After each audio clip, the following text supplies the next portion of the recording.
Leave it off.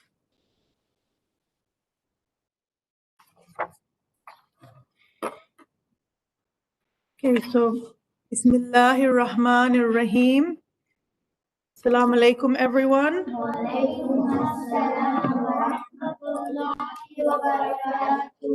And tonight is the 9th night of Muharram. Thank you.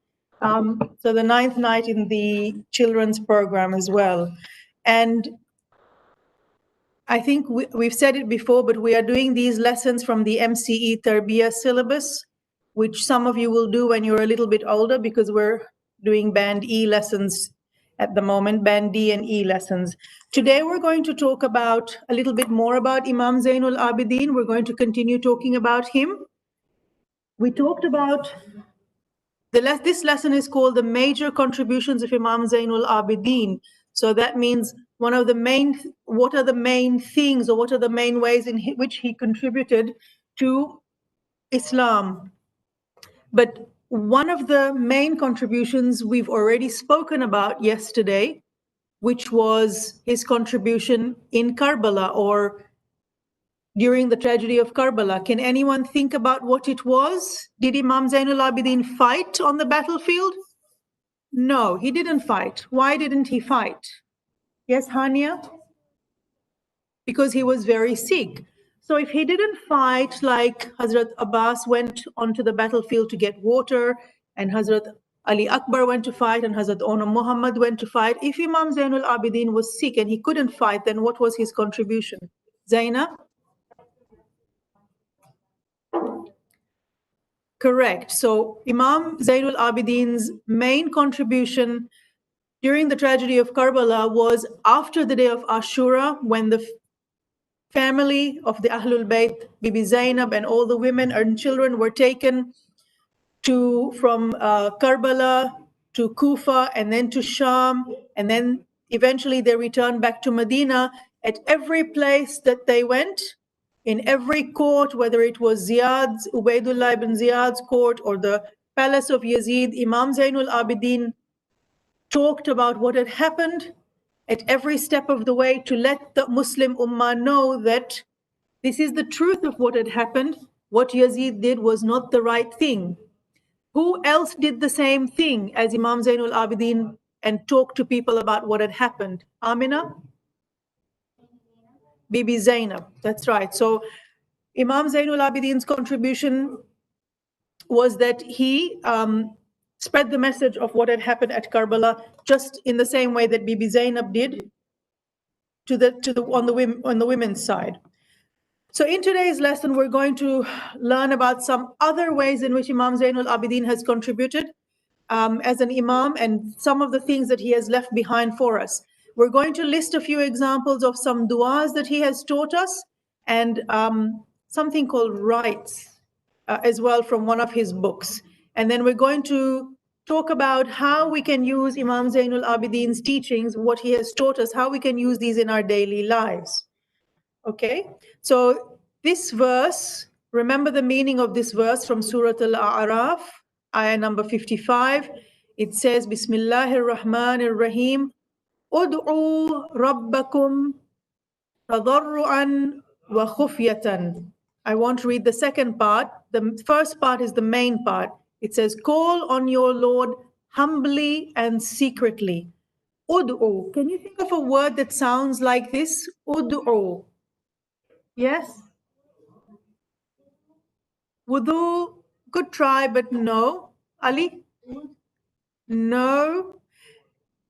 Ud'u means call upon.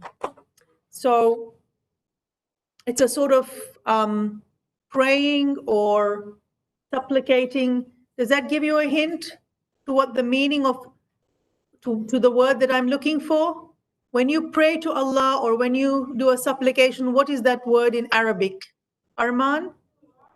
Dua. So remember how I told you that words in Arabic belong to the same family. There is a root word and then all the other words are made from that. In the same way, ud'u and dua belong to the same family. is something. Okay. So, ud'u rabbakum, call on your Lord, pray to him. And how do you have to pray to him? Humbly and secretly. So, what does humbly mean? Yes, Sakina. No, try again. Let's say Fatima. Not gentle. Arman.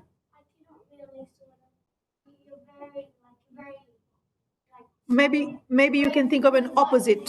Maybe you can think of the opposite of humble. Amina. The opposite was humble would mean somebody who's nice and would tell the truth and wouldn't tell things behind them. Ali. So basically very calm and then Okay. The opposite. Yes, Zaina. Let's have a last go.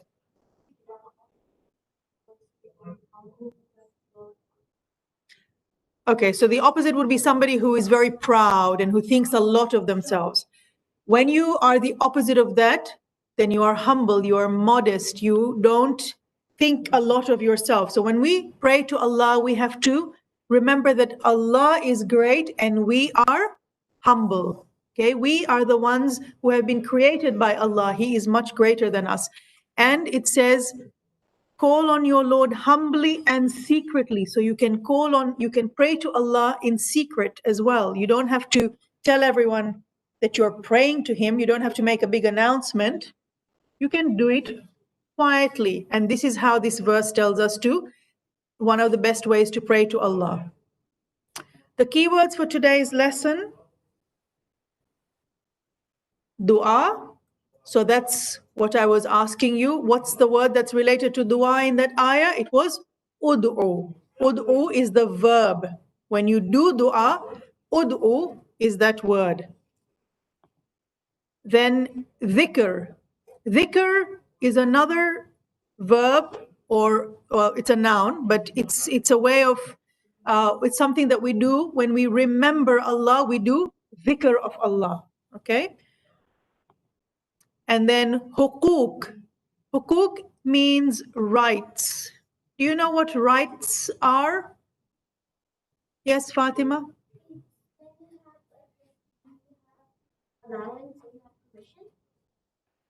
When you have the right to do something, you have the permission, correct. But when something, this particular meaning, hukuk or rights, Armand, you want to have a go? I sort of have a vague understanding, but I probably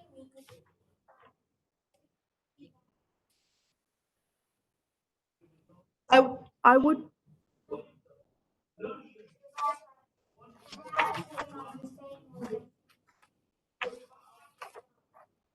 Okay.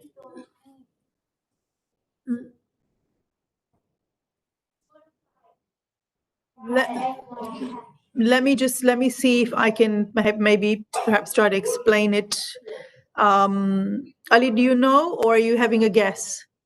I know what it means, but not like really. Okay, because I think we'll go on. Let's see, maybe when we come later on to talking about it, it might become a bit clearer because it'll explain what it means as in the later in the lesson. So let's continue. Otherwise, we might not have enough time to do everything that's there.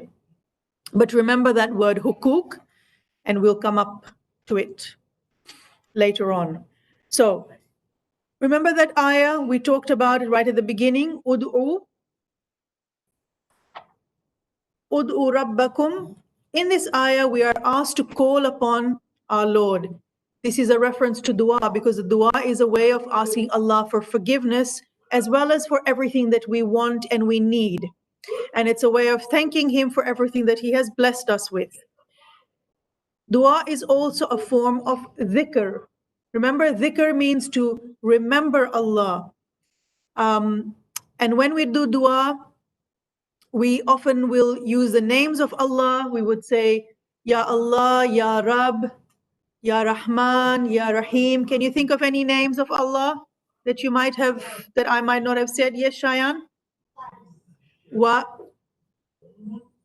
Warith? Is that a name of Allah? Is it one of the 99 names? Okay. Can anyone think of something else? Yes? Well, when we say Bismillah, we say two names of Allah. What are they? Bismillahir Rahmanir Rahim. So Rahman and Rahim are two names of Allah. But there are so many other names. There are 99, as Shayan has said. So we don't want to go through all 99, otherwise we won't get to the end of this lesson. Okay. So when we do dhikr, we can remember the names of Allah. We can repeat verses from the Quran or other sentences about Allah which are in du'as. There are 15 verses in the Quran which command us to do dhikr. We have been taught how to do du'a and dhikr by our fourth Imam. After the tragedy of Karbala, you remember that Imam Zainul Abidin went back to Medina and he lived there for about 34 years.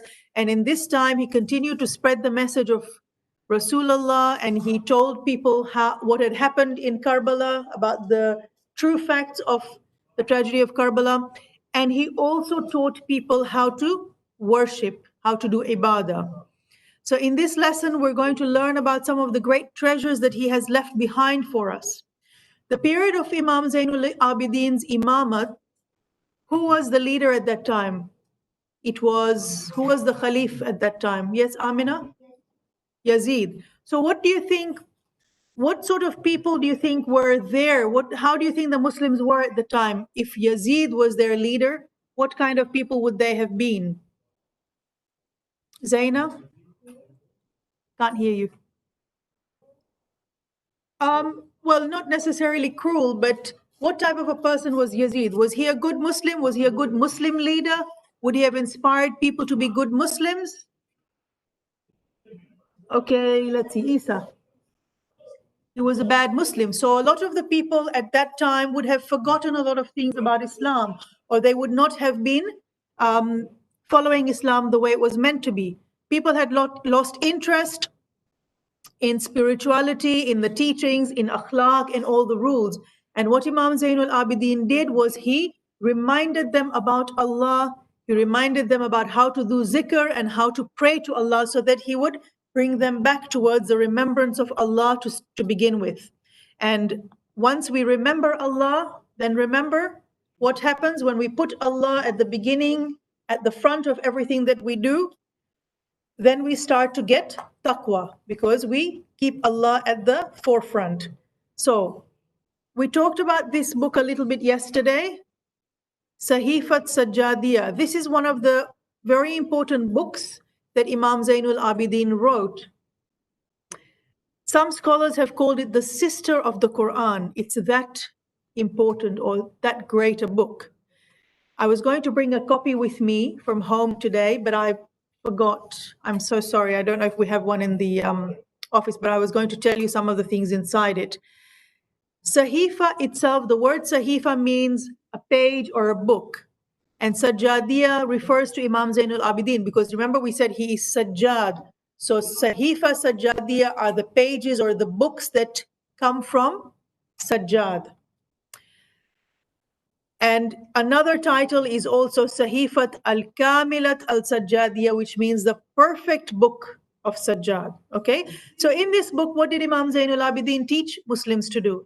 He taught them how to purify themselves from all the bad characteristics and all the bad qualities that they might have had, like greed or selfishness. And he taught them how to turn towards Allah. He did this by reciting various du'as, and then he collected all these du'as in this book called Sahifa Sajjadiyah, and he gave this book to his two sons. One was Imam Muhammad al-Baqir, and he had another son as well called Zayd al-Shahid. So these two sons of Imam Zainul Abidin got these books. And although these du'as were taught by Imam Zainul Abidin more than 1,000 years ago, they're still very powerful and very effective for our lives today. We can still use them today. Sahifa Sajjadiyah has about 54 du'as in it. These are du'as that Imam Zainul Abidin recited, and they were a way of teaching us how to pray to Allah.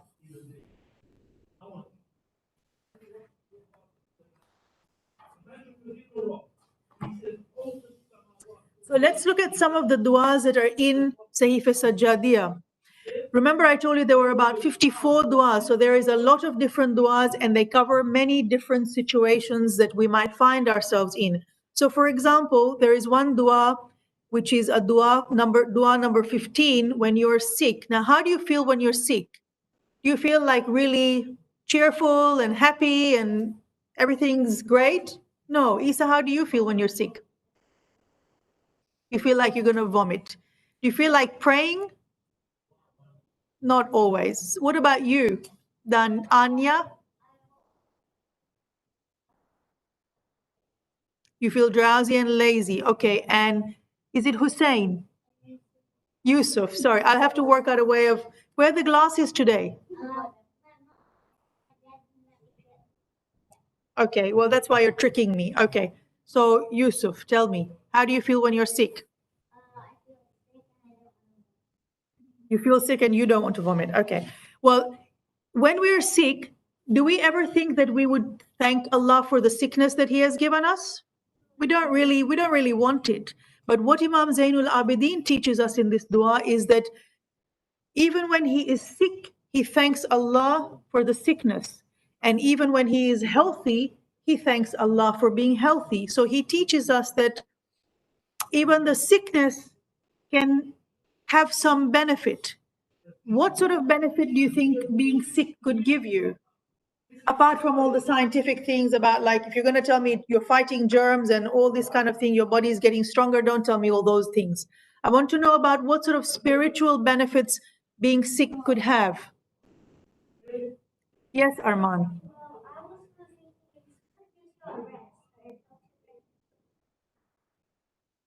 It gives you a rest because you might have to stay in bed, but that's again a physical, if you rest, then that gives your body a chance to fight the germs. So this is a scientific thing. I'm thinking about another way of looking at sickness. Ali. Like basically when you go to pray, you spend more time on your prayer mat than not getting up.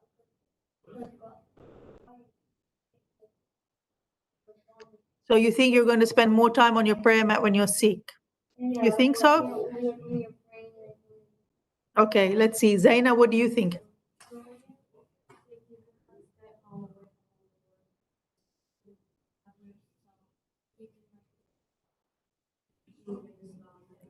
So when you're sick, you have plenty of time to think. You're getting close. We're getting closer. Misha, what do you think? Very good.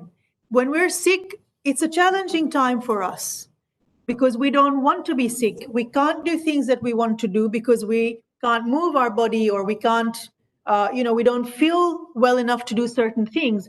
So even when we're sick, it's a challenge, or it's a way from Allah to help us to try and get better, or try and fight against something that we normally feel. And not only that, but when you're sick, don't you pray to God even in your mind, oh Allah, please make me better? So when we're sick is the time when we automatically remember Allah. When we're sad, when we're sick, when we're unhappy, those are the times when we always think that I must pray to Allah to make me feel better. When you're happy, you don't always remember to thank Allah. But when you're sick and you're down and you're upset, that's the time when we find that we're closer to Allah. Like Ali said, we might pray more. You might be more on your prayer mat, or you might stay a little bit longer on your musalla. So this is what Imam Zainul Abidin taught us. Amina, let's finish because we've had lots of chances to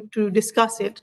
So Imam Zainul Abidin, whether he was sick or whether he was healthy, would thank Allah, because he also said that illness was a way of decreasing sins.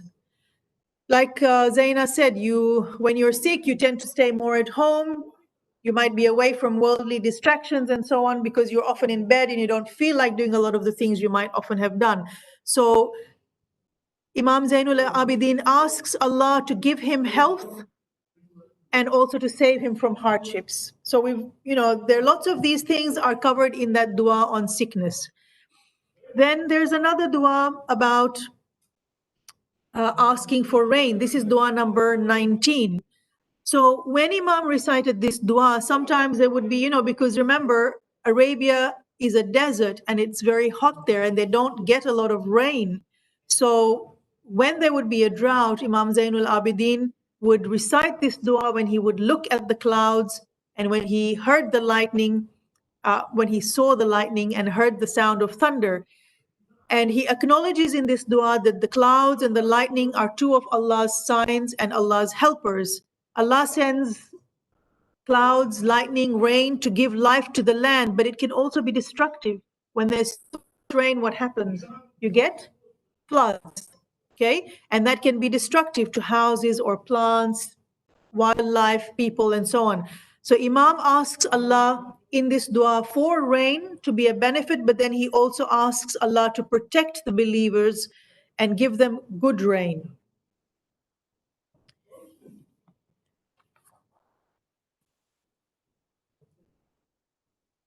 Then there is a dua number 6, which is a dua for the morning and evenings. And this is a lovely dua in which Imam praises Allah for creating a perfect day and night system. So the daytime, Allah has given us a daytime so that we can go out and do all the things that we need to do to live. We can go to school, or your parents would go to work. When you finish school, you get time to do your activities, you get time to spend in the sun, maybe playing or being with your friends and so on. And then comes the night, and the night is a time for resting. So in this dua, Imam asks Allah to help him during the daytime to do good deeds and to stay away from evil deeds. He prays to Allah to ask him to be able to defend Islam and assist weak people. And then use the night as a time of rest. But Imam Zainul Abidin also used the time at night for something else, which we've discussed as well. Do you remember what else Imam Zainul Abidin used to do at night, Amina? He used to pray. What was the prayer that he used to do at night? Ali? Salatul Layl. Okay. So this is a really good dua to start your day and end your day. Then there is a dua called dua for good akhlaq, which is dua number 20. Now this dua is very famous because we often recite it during the month of Ramadan. It's called dua makarimul akhlaq, and it's a dua for good akhlaq or good manners. Okay. Through this dua, Imam Zainul Abidin teaches us all the good characteristics and qualities that a mu'min should have. And he also teaches us how to get these good qualities in us. There is a line from this dua in which Imam says, "Oh Allah, make me speak with guidance, inspire me with taqwa, give me success in that which is most pure, and employ me in what is most pleasing to you." So he asks Allah to give him taqwa and to help him speak good things and do things which please Allah and make Allah happy.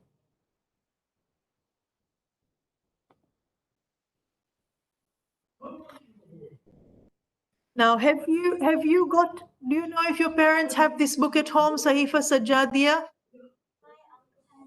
Maybe you should ask your parents if they have a copy a lot of some of your parents might have it in English as well, so you could read through it. Samin is checking if mom has it. And if you don't have a physical copy, you can always ask your parents to go on the computer and put it in Google, because it should be there on the internet as well. So you don't need to have a physical book. You can find it on the internet somewhere as well. And what I would like you to do in the next few nights is see if you get a chance to have a look at some of the beautiful du'as that we have discussed. Maybe the du'a for morning and evenings, or maybe the du'a for to recite when you're sick, because we can get sick, and everyone gets up in the morning and goes to sleep at night. So it's maybe these two du'as are a good du'as to start with. Look up the meaning and see what they ask, what Imam Zainul Abidin asks Allah in those. Yes, Fatim, Amina. You know how you were speaking about the dua?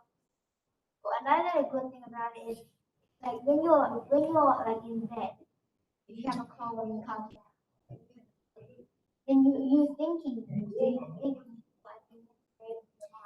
Hmm. might think more about how you Correct. You have plenty of time to think when you're sick because you can't really do very much else. So we should use that time when we're sick. It might be Allah's way of saying, slow down. It's time for you to think instead of doing things all the time. Slow down and think about what things you're doing. Maybe that's one thing that sickness is there for, to give us time to stop and reflect. Now, Rasulullah has said the most complete in faith means the one whose faith is complete, the one who has complete iman amongst all mu'min, amongst all the believers, is he who has the best manners. Remember the dua that we talked about last, dua Makarimul Akhlaq, in which Imam Zainul Abidin teaches us about good akhlaq and good behavior? Prophet Muhammad has said that the person who has the most faith is the person who has the best manners. He didn't say the person who prays the longest prayers or the longest namaz or does the longest sajdas or the most fasts. He actually says that it's the person who has the best manners. Because when you have good manners, then you are kind, you are gentle, you are polite with people, you think of others first, you're not selfish, and you're modest. And when you have good qualities like that, then you automatically do think of Allah and you will pray your namaz because you are obedient. But it doesn't have to be the person who has the longest prayers, but then he's rude and mean and wants to hurt other people. Would that be a good mu'min? No. And when you enter the center during the daytime, when you come on Ashura day, it will be daytime. Have a look at the board. There's a green board when you drive in. Have you seen it? It's got some words written on it. When you enter during the daytime, have a look because there is a quote of Imam Hassan about akhlaq as well. And that gives you another proof that good behavior is very important in Islam. Okay, so Rasulullah has said that, and so has Imam Hassan. Many of our Imams have said that good akhlaq is very important for a good Muslim.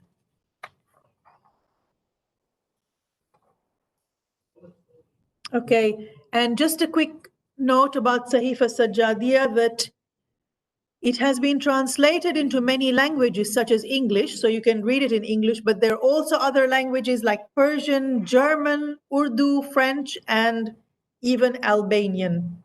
I don't know if anyone wants to get an Albanian copy because I don't think that'll be very useful for us. But you can get a copy in English or you can look it up on the internet and you'll be able to find it. Or Urdu, yes, if you want, sure. Maybe your mom has an Urdu copy. Okay, now remember at the beginning of this lesson, we had a verse from the Quran that we mentioned, and in that it told us to call upon Allah, ud'u rabbakum, and it told us two ways of doing that. One started with H. Ali, do you remember? Humbly, and the other one started with S. Fatima? Secretly. So Imam Zainul Abidin has also put in Sahifa Sajjadiyah some whispered prayers or prayers that you can do in secret. They are called the 15 munajat. Okay? And these are very special prayers which are found at the end of Sahifa Sajjadiyah. And Imam Zainul Abidin showed us this wonderful way of communicating with Allah in whispers or in a secret. Okay? When you want to tell someone a secret, you don't say it so loudly that everyone around can hear, do you? You say it very softly. If you've got like Amina and Arman want to keep a secret from the other two twins, they don't say it loudly. They say it very softly. So the younger ones can't hear that they're going to eat ice cream after those two have gone to bed. So in the same way, when we want to say something to Allah, when we are sad or we are happy, we have some feelings inside us which we don't want everyone to know, but we want to pray to Allah and we want to ask Him or we want to tell Him, then we can use these munajats or we can do them in secret. Okay? And Imam Zainul Abidin has shown us how to do this. Some of the prayers that he has done as munajats or as secret prayers are the whispered prayers of the repenters. Who are the repenters? The people who ask for... No, a repenter is someone who asks for forgiveness. So if people who have committed sins want to ask Allah for forgiveness, they can read this whispered prayer of the repenters. The whispered prayer of the fearful. So if you're scared of something, you can pray this one. If you are obedient, then you can do this whispered prayer. If you have a complaint, if you're upset about something, then you can do the whispered prayer of the complainers. If you have something that you really want, you can do the whispered prayer of the hopeful. And if you want to thank Allah, then you can do this one of the whispered prayer of the thankful. Okay, so have a look at this. Have a look and see if your parents can share with you a copy of Sahifa Sajjadiyah, because it might be something really nice to look at. So you have some prayers that you can have at your fingertips to use next time you want to pray to Allah. Now, let's come back to that other contribution that we were talking about. So one main contribution of Imam Zainul Abidin after he came back to Medina was to write the book of du'as, Sahifa Sajjadiyah. Another one was this second book called Risalatul Hukuk, which is a treatise on rights. Now, what does that mean? So,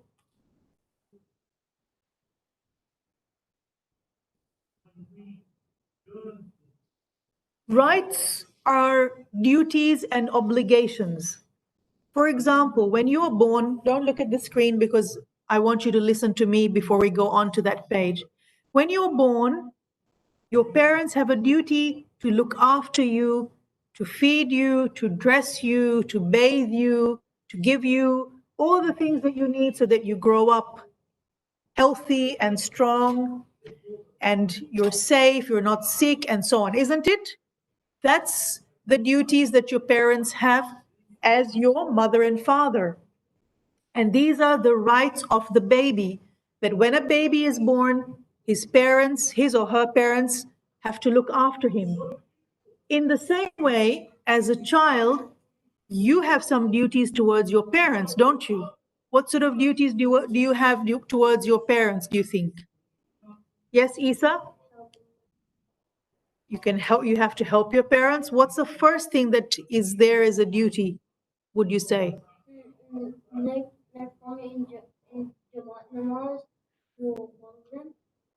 Yeah, but I'm thinking of more general. What is a duty that, Mikhail? Listen to them. One of your main duties is to obey your parents because they know what is good for you. So these are the duties of the child. And in the same way, it's the right of your parents. So parents and children have rights. The right of a parent is that his child should obey him. The right of a child is that his parent should look after him and bring him up properly. And this is what Imam Zainul Abidin was talking about when he wrote this book called Risalatul Hukuk. Amina, rest your arms for a little while, please. Okay? So, in this book, he talks about a person's duties and obligations and responsibility. We all have certain things that we have to do. Imam tells us how to behave towards our parents, how to behave towards elders, how to behave towards our siblings, how to behave towards our teachers. But you might find it surprising, Imam Zainul Abidin also talks about all the different parts of our body, and they have rights too. For example, did you know that it is the right of your tongue that you say only good words with your tongue? Because your tongue is going to be a witness against you or for you on the day of judgment. On the day of judgment, when you are standing before Allah and He is going to ask you, what did you do in this world? If you said bad words, or if you were rude, or you said hurtful things, your tongue will say, oh Allah, this person did not give me my rights because he misused me. Do you understand what I'm talking about? So, in the same way, our hands and our feet also have rights, because we have been given this body as a gift from Allah. And it is our duty, it is our responsibility to treat our body well and do good things with our body. So our legs, we can use them to kick a soccer ball, but we can't use our legs to kick a person, right? Because our legs are to be used in good ways. So we can use them to play a sport, we can use them for running, we can use them for going to good places, but we can't use them for hurting someone or going to places where Allah would not be happy with us to go to. So let's look very quickly at some of the things, because we've taken a lot of time discussing a lot of things today. So as I said, the tongue is a great blessing from Allah, because with our tongue we are able to talk. It helps us to talk, and we should be using it for good words.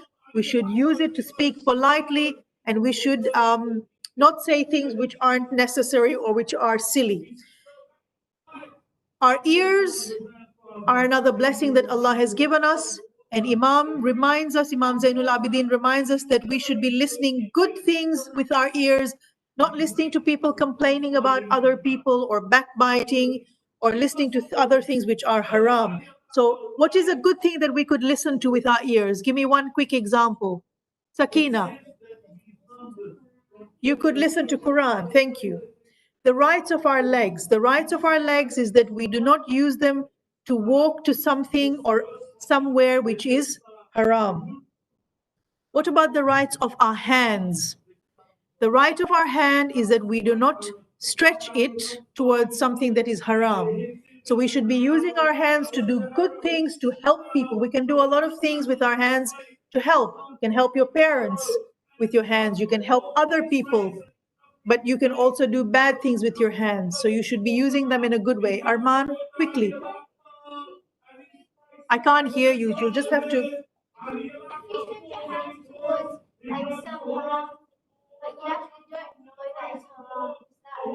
Well, if you don't know, what should you do? And you did it, and as soon as you find out that it wasn't the right thing, what could you do? You could ask for forgiveness as soon as you know that it was the wrong thing. Okay, even our stomach has rights. Imam Zainul Abidin teaches us that we should not be eating haram food. We should only eat halal food. And we shouldn't be overeating. We should only eat as much as is necessary. Okay? Even though there might be a cake that you really like, or there might be some sweet or some dinner that your mom makes that's really your favorite, you shouldn't overeat, because Allah has asked us that Imam Zainul Abidin reminds us that one of the rights of our stomach is that we shouldn't abuse it. We should feed it only the right amount of food. If you eat too much, it can make you lazy and it can cause other diseases. It can make you overweight and so on. Okay, the rights of our teachers. Imam says that we should honor our teachers. We should respect our teachers when we are listening to them. We should be polite to them. We should listen carefully to what the teacher is teaching. These are rights of your teacher at school as well as your teacher at madrasa. So who's going to school tomorrow? I hope no one. But when you go to school on Monday, remember that these are some of the ways that you should be respecting your teachers and giving them their rights. Let me finish, because I think we need to hurry up, if that's okay. Okay, then also there are rights of our neighbors. So Imam Zainul Abidin in this book has talked about many rights, and these are some of the ones, and you might be able to think of some others as well. So Rasulullah, this one is about the rights of neighbors, and how important it is to be good to your neighbors.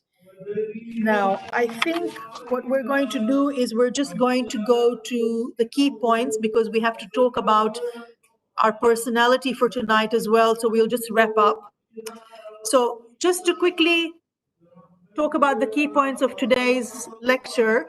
Imam Zainul Abidin's most important contributions were Sahifat Sajjadiyah, which was the book of du'as and whispered prayers, and Risalatul Hukuk, which was the book that teaches us about all the different rights and responsibilities that we had.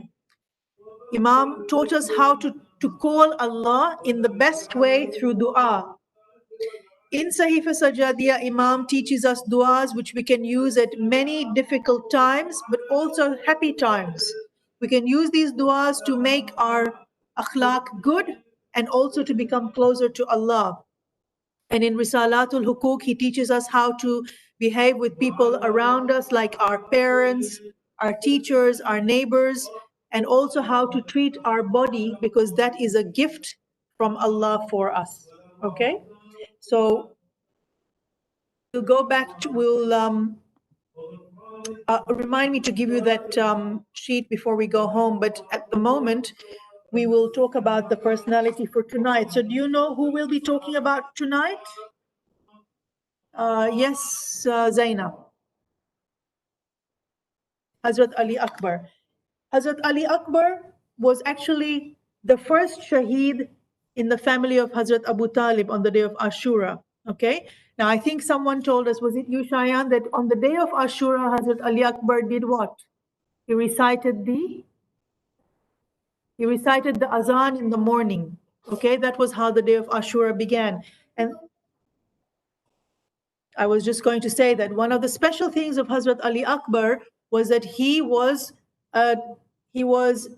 looked like the Prophet. He was an exact copy of the Prophet, and he sounded like the Prophet as well. So what Imam Hussein did was he asked Hazrat Ali Akbar to recite the azan, because he thought if there are people here who are listening, they might hear the azan and remember the Prophet, because Hazrat Ali Akbar sounded like the Prophet and looked like the Prophet. Can you think of someone else who sounded like their father? We've talked about this. There's a famous daughter who sounded like her father, or who had a quality which was just like her father. Mikhail? Bibi Zainab. She was like Imam Ali in which particular one thing we talked about her? Yes? Do you remember, Mikhail? No. Okay. Isa. She was very eloquent. Okay, Imam Ali was a very good speaker, and Bibi Zainab had inherited this, so that when she spoke in the palace of Yazid, when people heard her, they thought it was the same as if Imam Ali was speaking. And Hazrat Ali Akbar was the same with Prophet Muhammad. The mother of Hazrat Ali Akbar was a lady called Layla. Now, Ali Akbar was also a favorite of Bibi Zainab. He was one of her favorite nephews. And when he came to Imam Hussein to ask for permission to go to the battlefield, Imam Hussein told him, you have to get permission from your aunt Zainab, because Bibi Zainab had helped to bring Hazrat Ali Akbar up. And he knew that it would be very difficult for Bibi Zainab to allow Hazrat Ali Akbar to go to the battlefield knowing that he would be martyred, that he would not come back. And even though it was very difficult for Bibi Zainab to let go of Hazrat Ali Akbar, to give him permission, because she knew that he would not be returning, she knew that she had to let him go, because it was the day of Ashura, and this was what was going to happen on that day. As Hazrat Ali Akbar started to go towards the battlefield, Imam Hussein raised his hands towards the heavens to pray. He said, "Oh Allah, be witness over these people, the people who were in Yazid's army, because this young man, that is Ali Akbar, who goes towards them in the battle, resembles your Prophet the most in looks and manners and speech. And whenever we long to see your Prophet, we used to look at Ali Akbar's face. The enemy invited us to help them." Remember how the people of Kufa had invited Imam Hussein, that come to Kufa and we will help you, but then they turned into our enemies. So Imam Hussein said all these things as Hazrat Ali Akbar was going out onto the battlefield. Hazrat Ali Akbar realized that his father was following him, And he got down from his horse and he said, "Oh father, you have given me permission to go." And Imam Hussein replied to Hazrat Ali Akbar, he said, "My son, if you had a young 18-year-old son, you would know how I felt." How do you think Imam Hussein felt? He was very sad. He would be very sad to let his son go, knowing that he was not going to come back. Then Imam addressed Umar Saad, who was from Yazid's army, and he recited a verse from the Quran. That verse was, "Indeed, Allah chose Adam and Nuh, the family of Ibrahim and the family of Imran above the people, as descendants one from the other. Allah is all hearing, all knowing." When Hazrat Ali Akbar went on the battlefield, he fought with bravery and courage, and he proved to be the grandson of the hero of battles of Islam, that was Imam Ali. Umar Saad was watching as Hazrat Ali Akbar killed all the brave soldiers of Yazid's army one by one. It is said that Hazrat Ali Akbar killed about 120 soldiers from Yazid's army by himself before he returned to his father, asking for some water because he was thirsty. Imagine how you would feel if you fought in a battle and you were able to kill hundreds of people. It would be hard work. So Hazrat Ali Akbar came back and Imam Hussein cried because he did not have any water to give Ali Akbar. Ali Akbar then returned to the battle saying that this is the battle where truth has been established and its legitimacy will be confirmed ever after. And he continued fighting because he knew that this battle was one where Yazid's army were going to prove themselves victorious only because of the numbers, because there were so many of them. But he knew that Imam Hussein was fighting on the side of the truth. At one point, Hazrat Ali Akbar was surrounded by soldiers, and arrows and stones and spears were raining down on him. And then one person struck him hard over his head and threw him down off his horse.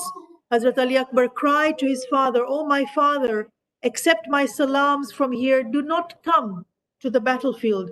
But Imam Hussein cried, "Aina Ali, Aina Ali," because he suddenly felt he couldn't see anymore because he knew that Hazrat Ali Akbar had fallen from his horse and was going to be dying. He felt he didn't know. He said, "Where are you, Ali? Where are you?" Because he couldn't see. All the soldiers had surrounded Hazrat Ali Akbar. There were stones and arrows and spears everywhere. And when he finally reached his son, he said, "Bunayya, Bunayya, my son, after you, the world is worthless as dust," because he had lost his son. And then he carried Hazrat Ali Akbar back to the tents. La'natullahi alal qawm al-zalimin. We give la'an to the people who were disbelievers and who were the zalim, who were the cruel people at that time in Yazid's army. Let us stand and do our salam.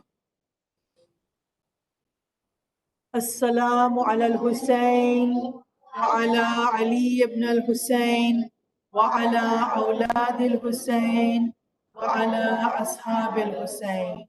اللهم صل على محمد. See you tomorrow night, everyone. You can take a sheet if you like. Here at the back, Arman.